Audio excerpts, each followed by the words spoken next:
Fort Worth Presbyterian got involved in prison ministry because several guys who had been in prison were attending our church. They had been converted in prison and now were a part of our fellowship.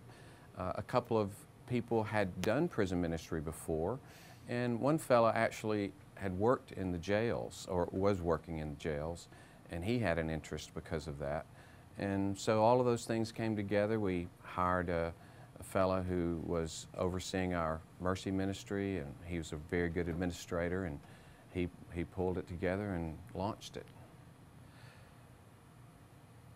To the question of whether rehabilitation is worth it, first of all, we'd say every human being is made in the image of God, inside of prison, outside of prison. And as to their response to the gospel, it's a miracle of God's grace for anyone to respond to the gospel. We are equally lost, equally in need of Christ's redemption, and it's the power of God that has to change any person. And we find that when the gospel is proclaimed within the prison, they respond to the gospel as well by God's grace. And of course, the effect in their lives can be dramatic. I think they need equipping, they need mentoring, they need training both before and after release. They need personal attention and oversight to help get them back into society. Those things are true. We have several policies in place for receiving sex offenders into our fellowship. One is that the sex offender must meet with myself and our elders for an interview, see where he is in the process, to see where his attitude is, see why he wants to be there, hear his testimony in terms of his relationship to Jesus Christ.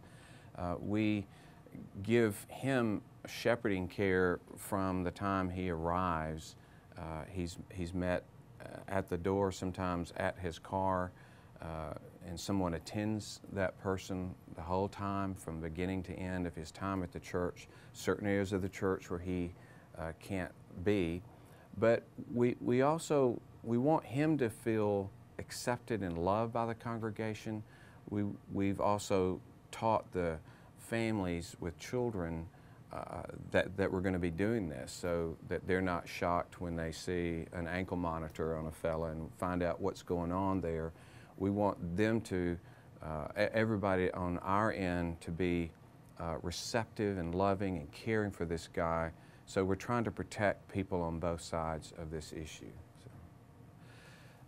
Chandler is a determined man. He is a persistent man. He's a passionate man. He has tremendous drive and focus. He has a great compassion for people. He has a great love for God's Word, a real desire to know God's Word and teach God's Word. Chandler has a high commitment to his family. He's so sincere, so earnest in trying to be a faithful husband, to be a faithful father. I think concern about pleasing Christ and fulfilling all that he thinks Christ wants him to do are just paramount in his life. And so I think, in terms of weaknesses, maybe he outruns his interference sometimes just because he's so eager to get the job done. But his weaknesses are really, there's just the flip side of his strengths, and these are tremendous strengths for this work that God's called him to do. I think Chandler is the man to write the curriculum for faith-based dorms in the country because of his love for God's Word, his dedication to know God's Word, his being rooted in historic Orthodox Christianity. He will teach what the church has faithfully taught throughout its history, and it's not going to be fly-by-night material. It's not going to be his opinion. He's just rooted in the Scriptures, and he has a tremendous drive to do the job. And then the fact that he's been in prison, he knows where these guys are, knows what they need, what's going to communicate to them both in their situation in prison and what they need to help equip them to get out of prison. So I think he's the man for the job.